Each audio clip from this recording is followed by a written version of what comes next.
What if the secret to success wasn't just talent or hard work, but unshakable confidence? Welcome to Grasp Confidence, the podcast where visionary thought leaders, speakers, and entrepreneurs unlock the mindset and strategies for lasting success. I'm your host, Tara LaFon Gooch, CEO, two-time best-selling author, and international TEDx speaker, and I can't wait to help you step into the most powerful version of yourself. Let's dive in.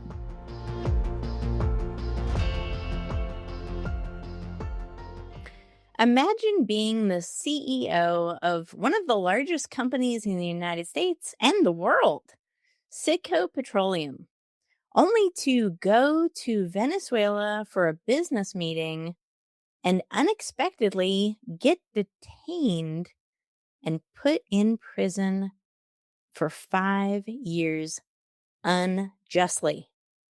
Well, my next guest knows that story all too well because it is his story. He has lived it. And Jose has actually been a guest on Grasp Confidence before. And by popular demand, he is back with us today because, Jose, a lot has changed in this world since the last time you and I talked, my friend. How are you doing, by the way?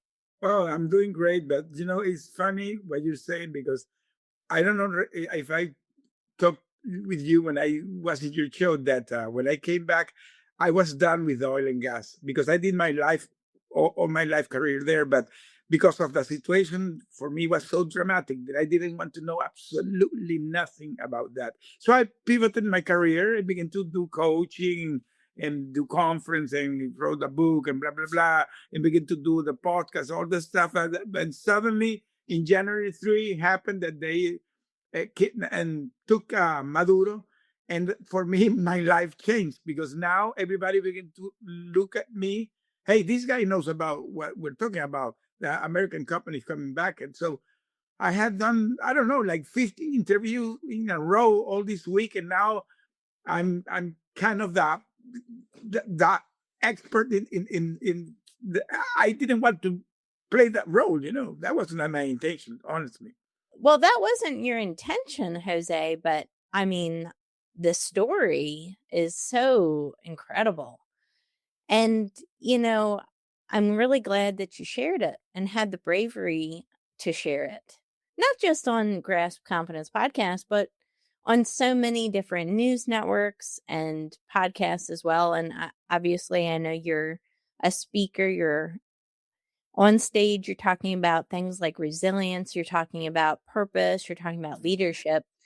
Your story and your background, and even that circumstance in Venezuela, which we'll talk about, it gave you a totally different perspective on what it means to be a resilient leader, to lead under immense amount of uncertainty, stress.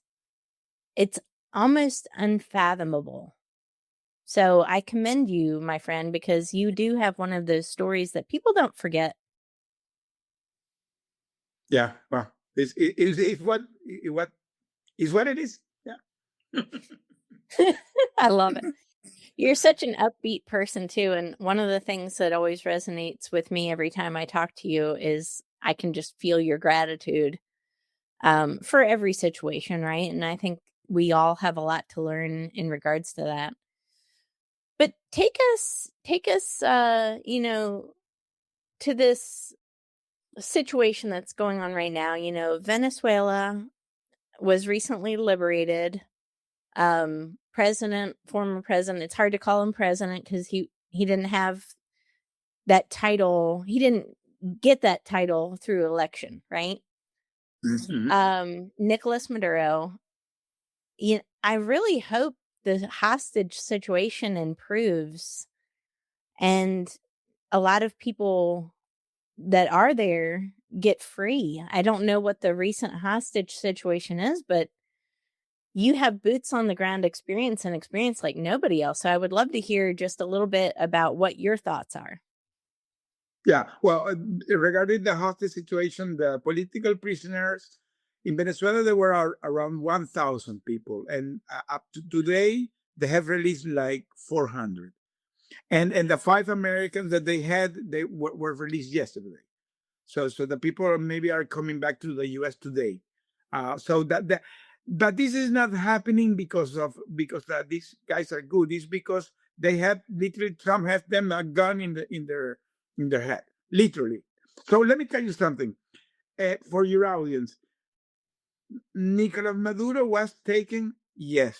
He was illegitimate, yes. Is that the finish of the freedom of Venezuela? No. Because the people think that, okay, Maduro was taken and that's it. No, no, no. The situation in Venezuela is really very complex because, these guys, when Chavez, that was the predecessor of Maduro, took he won through an election in 1998, but he began to perpetuate in the power until he died in 2013. And then that is when Maduro came. So Maduro had almost 13 years in power illegitimately because he had been stealing the election all the time. But what happened last year? That Maria Corina Machado, that is, by the way, she's going to meet with Trump in maybe in 30 minutes. She's in the White House right now, meeting with Trump, and she's going to announce. There's going to be an announcement in the Congress at 3 p.m. Okay, but the point is that she was the natural candidate of the opposition, but they blocked her, so she cannot go run to the election. So she appointed somebody on her behalf, but she was the real person that was motorizing everything, and they won the election. They won the election 70%, and Maduro 30%. And you say 70-30 is a big difference, but it could have been even bigger because in that election there were not allowed to vote the Venezuelans that live abroad, like me, for example. I could not vote, and we are 8 million people living outside the country. 8 million people. So a third of the country lives outside. Is because this guy did so bad with the people, committing crime, putting people in jail, people starving. So now those 8 million people could not vote. If they had been allowed to vote, maybe Maria Corina and Edmundo Gonzalez could have won 90 or 95%. So literally all the Venezuelans wanted that guy out. But he stole the election and he stood in the power. So the people said, oh, the U.S. invaded Venezuela. No, no, they took out a criminal because not only he lost the election, they had created a narco state. Literally, that was not a government. That was something more similar to the mob. They act like the mob. It's a criminal organization where all the militaries, the corrupt militaries of Venezuela, and the civil politicians of communist politicians, both in conjunction, they use all the tools of the state, even the national oil company PDVSA. They took PDVSA and they put to sell drugs, use that ship to sell drugs. And so that was not only a illegitimate guy, he was a narco trafficker. And by the way, he did alliance with all the evil people that are against the U.S. Iran, China, Russia, Hezbollah, Hamas, the FARC, ELN, all the bad guys in the world are in Venezuela. So that's something that the people have to imagine how this guy created something that for the U.S., it became a real national security threat. And Venezuela is 3 hours from the U.S.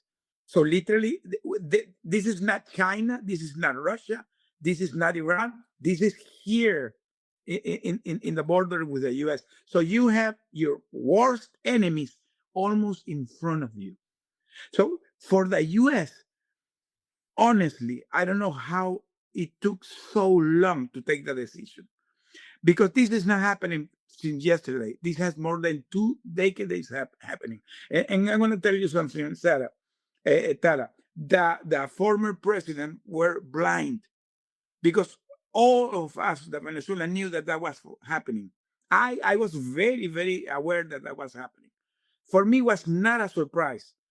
It was a surprise that it took so long to take the decision. But the truth of the matter is that the decision was taken, the guy was taken, but he was only one part of the piece of the puzzle. The other guys are still there. So that's why when Donald Trump and Marco Rubio announced the process of in Venezuela, they announced in three phases. A first phase is what they call the stabilization of the country. That is the process that is happening in this moment.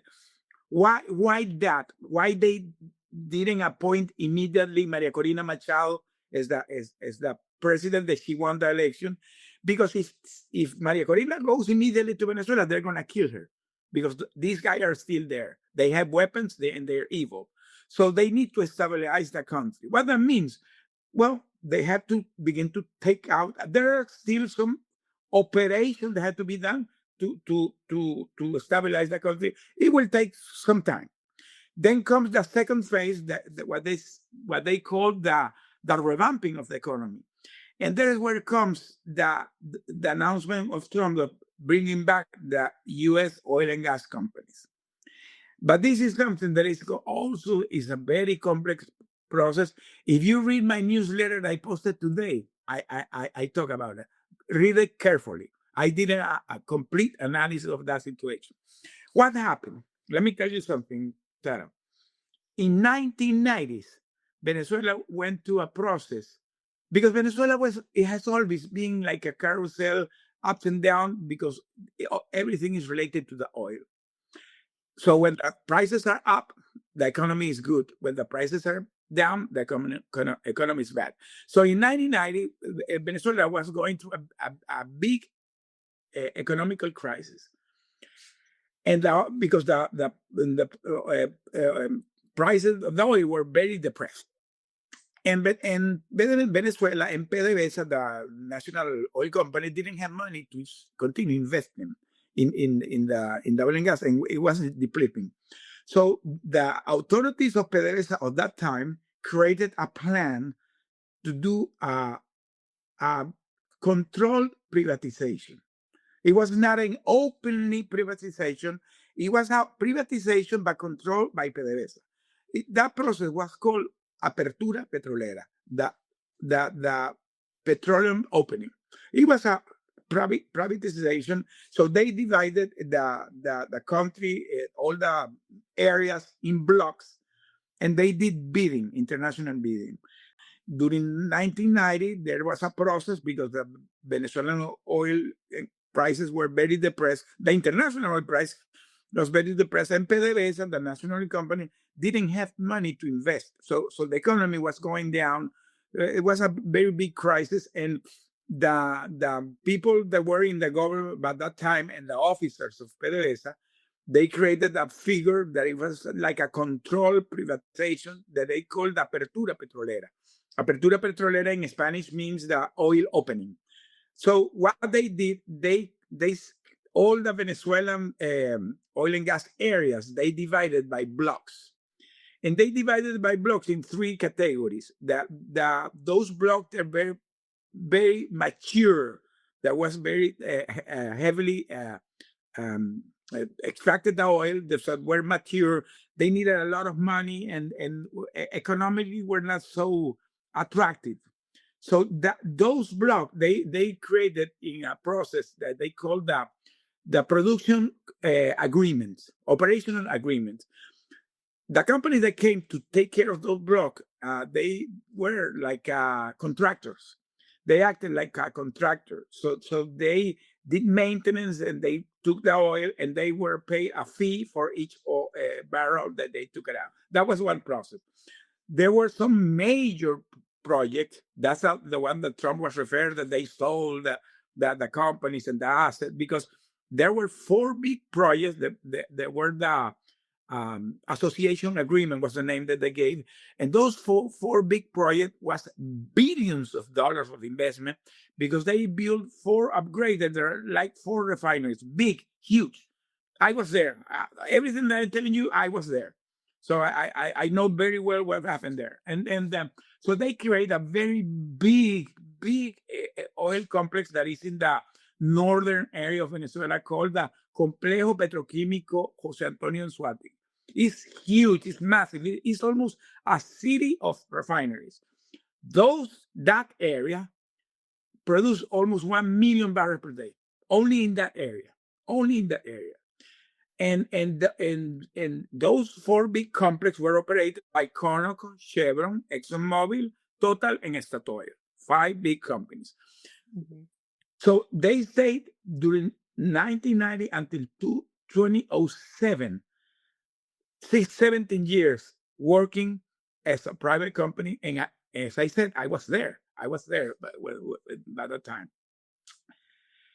In 2007, Chavez, being in office, he took the decisions to nationalize all these companies. And the reason behind his thought was that he had a national strike that was conducted by PDVSA officers. And he realized that he didn't have the control of PDVSA. So he decided to took back the PDVSA. But this guy was a communist. So if he wanted to nationalize, the proper thing has to pay the companies, give your money back, and you go away. No, he took everything out. He expropriated everything without no payment. So he stole the assets, he stole the oil. So what Trump is saying now, that is true. But that happened 20 years ago.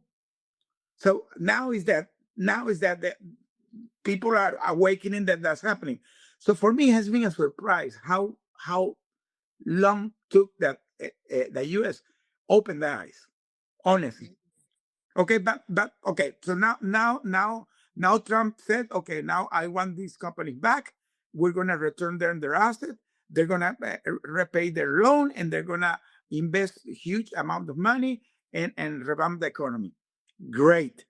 But look what happened. He had a meeting a couple of days ago in the White House with the 14 major companies, and the lead of the speech was done by the ExxonMobil CEO. I know how that. I was the CEO of a company. I know how that works. When a guy is talking, he's not talking alone. He already had consensus with all the companies because that's the way you operate. When you go to a meeting of this, you first agree, and then you put somebody that's gonna be the spokesman. So the ExxonMobil guy was the spokesman. What the guy was telling to Trump, he said, I love your program. I love what you do. I love to go back to Venezuela. But with these people, no. And with that current laws that are in place, we cannot work. That's what that guy told him. And he said, if you want me back, you need to change everything. And Trump got angry. He said, no, you have to come back. There's a reality check here. This company has shareholders. So they're not gonna go to invest a bunch of money to put their money in risk. So that is gonna put a pressure in the third phase of the transition. That is the transition, because the transition, maybe Trump was thinking to do something maybe in a midterm, 1 year, 2 years, I don't know how much, but this will put a lot of pressure because he wants the company back. And the company want to be back, but they're asking, I need that situation changed. I cannot work with these people. They are there because this is a mob. They're not reliable. They are criminals. And the laws that they changed, that everything doesn't guarantee our investment. The only company that is working in this moment in Venezuela is Chevron. And the way Chevron is working is through a very complex legal framework that was done that is not sustainable in the long term. So you cannot make big investment with the current situation. So again, go back to my newsletter that I explained it with very details why this is not sustainable. Because there are two ways to do this. One is change everything and okay, now we're ready. It could take time. I understand that Trump is not going to wait that long, but maybe he has to do like a kind of transition process and then a complete change. He needs to give some kind of guarantee to this company so they can come back. Because look what happened that maybe the people are not aware. In Venezuela, not only these guys are evil guys are stealing office, but there are militias in the road. There are something that they call the colectivo. There are gangs. These gangs, if American companies go in this moment, they're gonna kidnap the Americans. They're gonna begin to ask ransoms for the people. It can be very messy. So the current situation in Venezuela is not still finished. So the visit of Maria Corina today in Washington is key because she is the real possibility to do a real transition to the democracy and to destabilize the country. Because Maria Corina, she has a complete plan.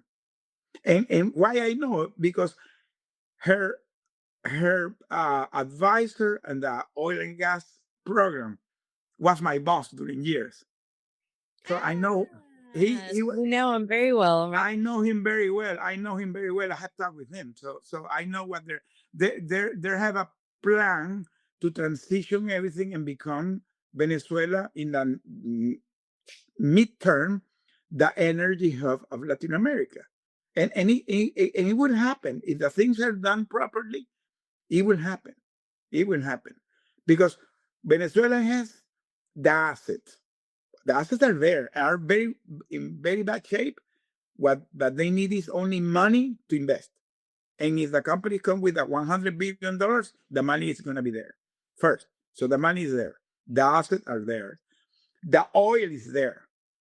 Everything is there. And the people are not there, but are all over the 8 million people outside. The people that have the capacity, they will come back to the country. They will come back to the country because if you pay $20,000 per month as a guy that today is in Saudi Arabia, he's going to return. He wants to be in his country and have a good salary, you know. So the people are there, are not in the country, but very fast they can come back.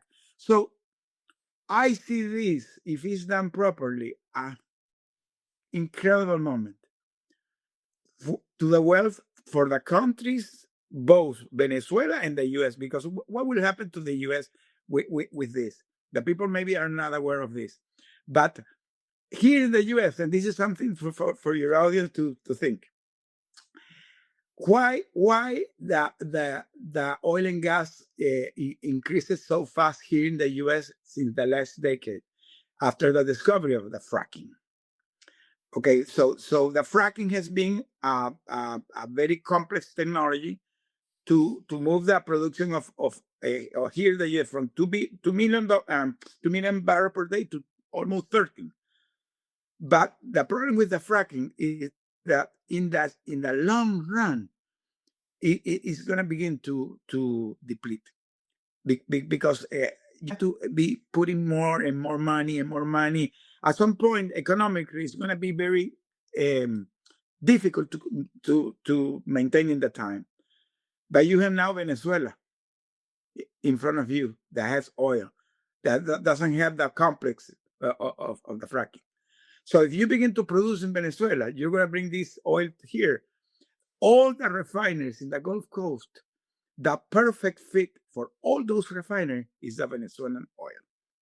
Because when they were built back in the 50s, was thinking in the Venezuelan oil. The refineries has something that is very complex. That is the composition of the metallurgy of the refineries. And not all the refinery can support the Venezuelan oil because Venezuelan oil has a lot of sulfur. It's very high in sulfur. So it's very corrosive. But the refineries of the Gulf Coast have the metallurgy. The specification of the metallurgy it can allow that oil. So that's why it's the perfect fit. So all those refineries, Valero, Marathon, PBS, Tesoro, CITGO, all of them will love to have the Venezuelan oil back. And that will be good for the American economy because that will lower the price of the gas. And lowering the price of the gas, you will lower the inflation. So the people here will be very happy, reducing the gas price and the inflation. And Venezuela will be happy because now the economy is going to have a boost. The people are going to come back. The American company were going to have very well trained employees without minimum investment because the people are very well trained. So it's going to be a win-win to everybody. Honestly, Mm, I love that. win-win to I everybody will um, win. I knew you would have a very hopeful outlook, and that's why I wanted to bring you on the show, right? And, number one, you have a different perspective than anybody else has. You've been there, you've been in situations that most people only see on the news or in the movies. And the fact that you were a former leader of one of the biggest organizations in oil and gas, right? You have all of the perspectives. And I love how you're hopeful about this. And that's No, but great not only because that, Tara. Let me tell you something. Not only that, because for some reason of God, I don't know why, but I was always in the places where the things were happening. So when I'm talking about the Apertura Petrolera, I was there. When I'm talking the nationalization the Chávez, I was there. When I was talking the internalization of CITGO, I was there. So I was always being in all those processes. So I know the process from the inside. So that's right. I can talk through my authority because I know what happened. And I know what they're going to do because you don't have to reinvent the wheel. You already had a successful process in the past. What you have to do is mirror it and maybe do some tweaks to do it better. But if you do this properly, this is going to be a economical miracle in Venezuela and will impact the U.S. dramatically, That's positively. amazing. Positively. That's right. Positively and dramatically. Mhm. For anybody who's listening to the show right now, I just want to take a moment, check out episode 30 of Grasp Confidence Podcast. Can you believe it, Jose? I was interviewing on episode 30, and now I think I'm on 169 or 170, something like Wow, that. So wow, it's actually wow. been that long. Can you believe it? But check out Yeah, episode yeah. 30.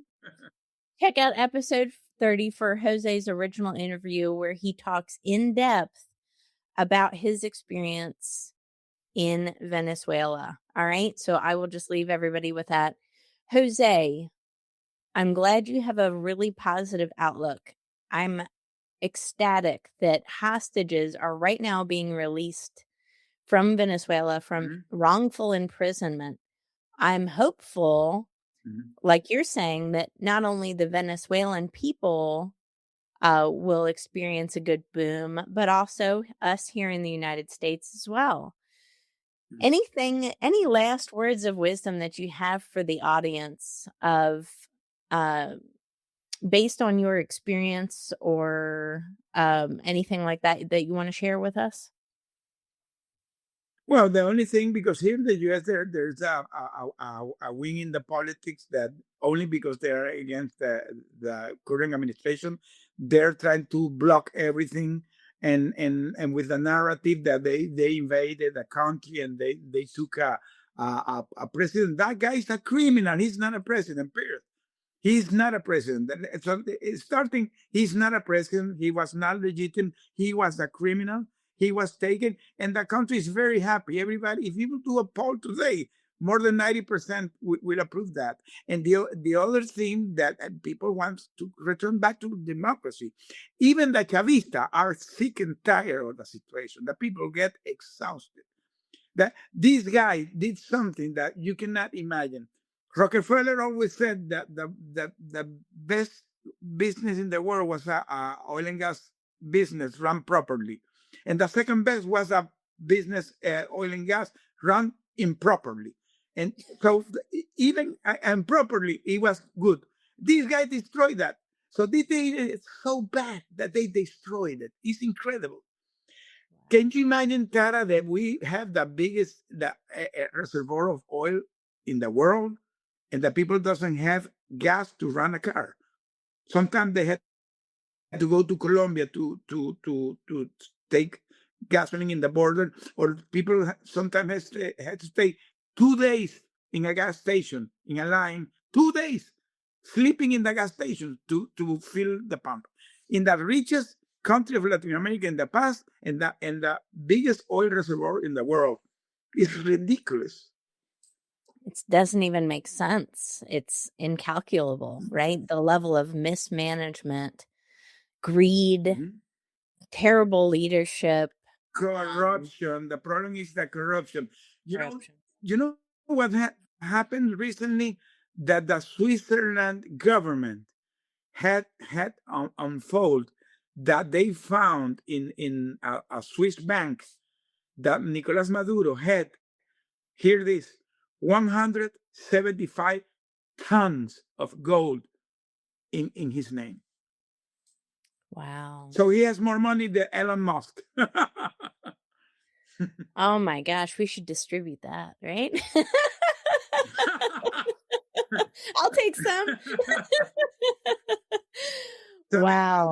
they announced that they're going to return the money when Maria Corina becomes the president. I'm sure she's going to be the president at some point. They're going to return that money so it can be used to develop the country.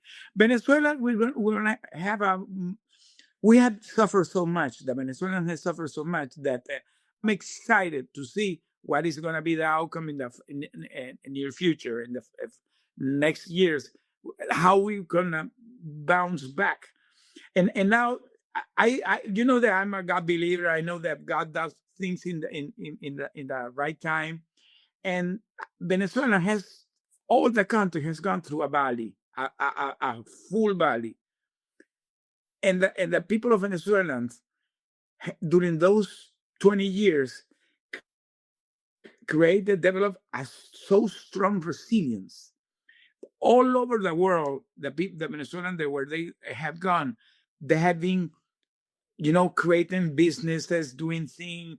If they have a job, they become the better. So the people have been kind of training.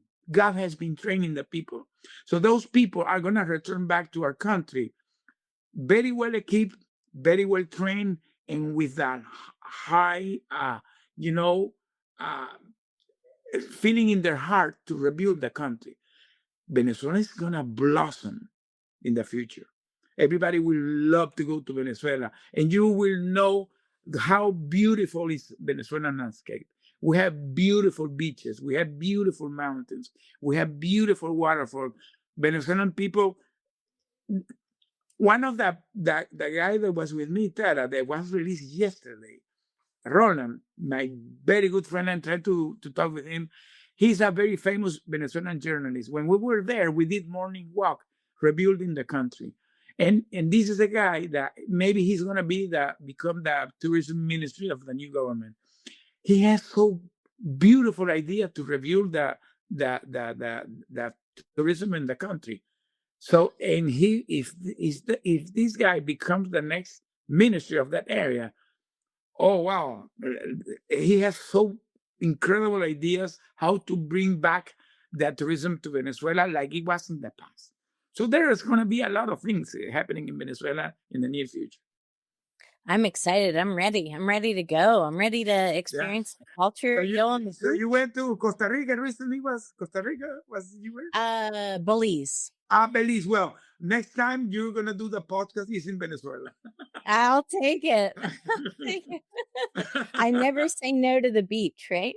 Well, let me tell you, Venezuela has a beach called Los Roques that Maui is nothing.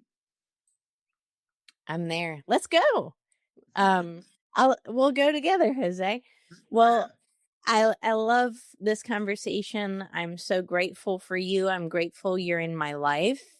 I'm grateful to know you, for you to be on this podcast with us today and just, share your wisdom. And I'm so grateful as well that throughout all of this experience, you've maintained a positive, hopeful outlook. And again, your faith is your anchor. It's who you are.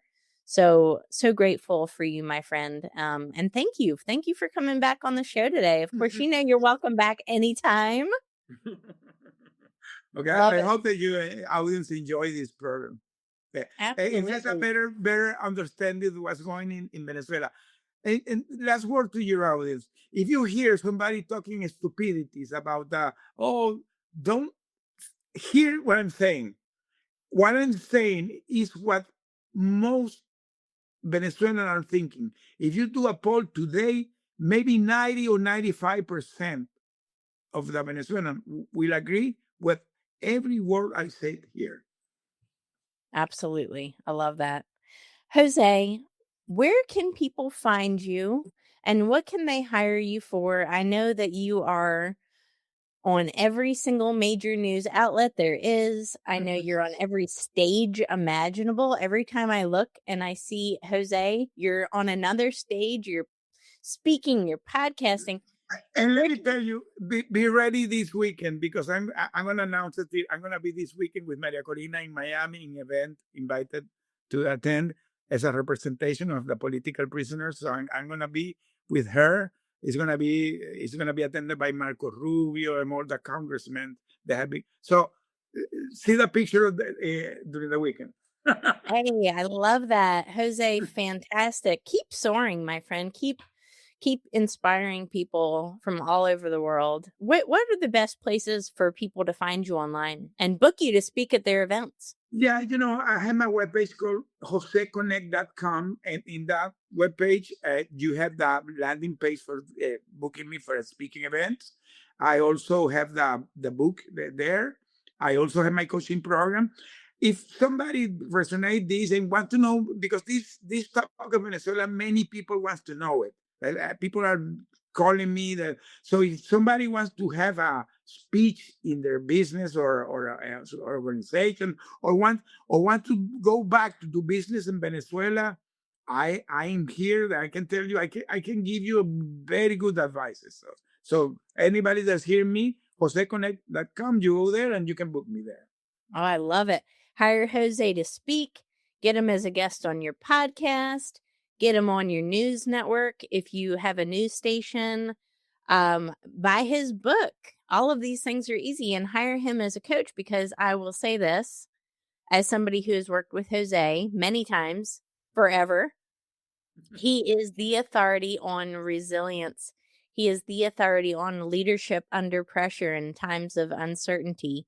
This is the guy. He's the real deal. Connect with Jose at joseconnect.com. We will see you on the next episode. Take care. Thank you, Tara.